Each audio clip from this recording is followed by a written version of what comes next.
अस्सलाम वालेकुम dear students. आज का जो हमारा लेक्चर है वो है प्रोडक्शन पॉसिबिलिटी फ्रंटियर, या जिसको हम प्रोडक्शन पॉसिबिलिटी कर्व भी कहते हैं। सबसे पहले हम इसकी स्टेटमेंट्स को देखते हैं। Production possibility curve refers to the alternative combination of goods and services that a society is capable of producing with its given resources and states of technology। Production possibility curve एक ऐसी curve जो हमें एक combination of goods and services को show करता है कि एक कंट्री या एक इकोनॉमी जो है ना वो given resources and state of technology से जो है ना वो प्रोड्यूस करने के कैपेबल होता है। अब देखिए, अब प्रोडक्शन जो है ना बहुत सी गुड्स की जो प्रोडक्शन है वो पॉसिबल है, लेकिन हमने उस गुड्स को प्रोड्यूस करना है जिसकी डिमांड ज़्यादा हो। यानी आप दूसरे लफ्ज़ों में आप कह सकते हैं जिन गुड्स की जो यूटिलिटी है वो ज़्यादा है तो उसको हम ज़्यादा प्रोड्यूस करेंगे, और जिसकी यूटिलिटी कम है उसकी हम जो प्रोडक्शन है वो कम करेंगे। तो ये कर्व जो है ना हमें बताता है कि कौन सी गुड्स जो है ना हमने उसकी ज़्यादा यूनिट्स को हमने प्रोड्यूस करना है और कौन सी गुड्स की जो यूनिट्स है उसको हमने कम बनाने हैं।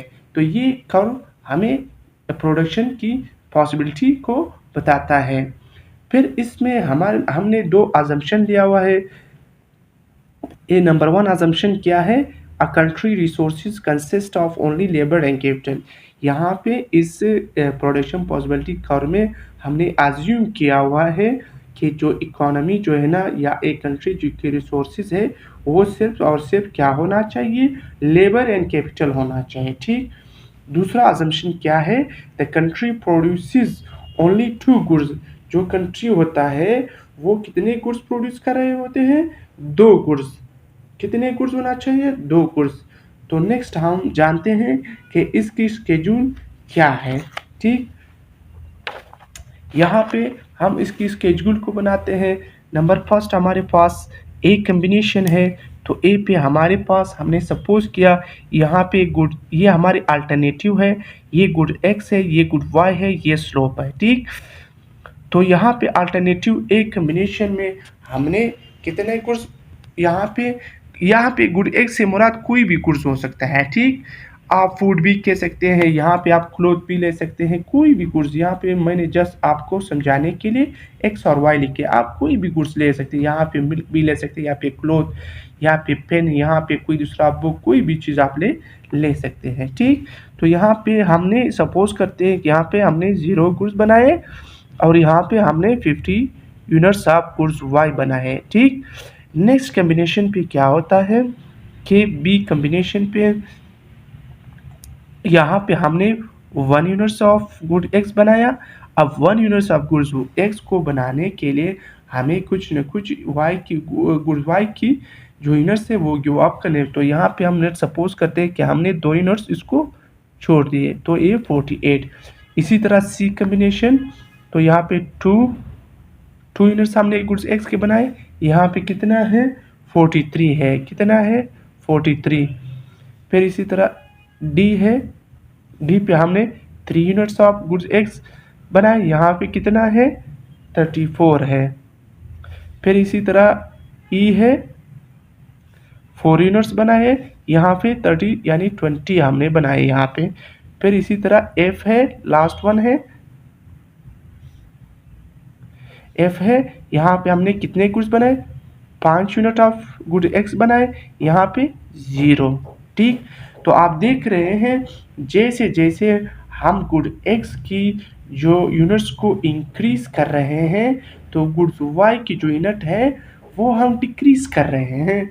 तो इसलिए क्योंकि हमें इतना रिसोर्सेज अवेलेबल नहीं होता है एक कंट्री में या एक इकोनॉमी के अंदर कि वो दोनों गुड्स को प्रोड्यूस कर सके। तो इसलिए जो इकोनॉमी जो है जिस गुड्स की जो डिमांड है वो हाई होते हैं वो उस गुड्स की यूनिट्स को इंक्रीज करेंगे, और जिस गुड्स की जो डिमांड है या यूटिलिटी है उस गुड्स की जो प्रोडक्शन है वो डिक्रीज़ करेगी। ठीक, तो ये इसकी जो है ना स्केड्यूल है।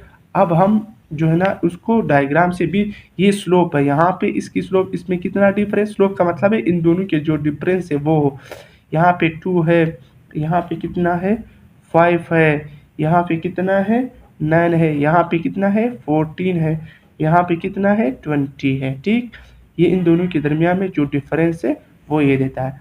तो होप अगर आपको समझ आया होगा स्केड्यूल। अब हम इसकी जो है ना वो डायग्राम को देखते हैं कि डायग्राम इसका किस तरह बनता है। ठीक, डायग्राम को हम समझते हैं।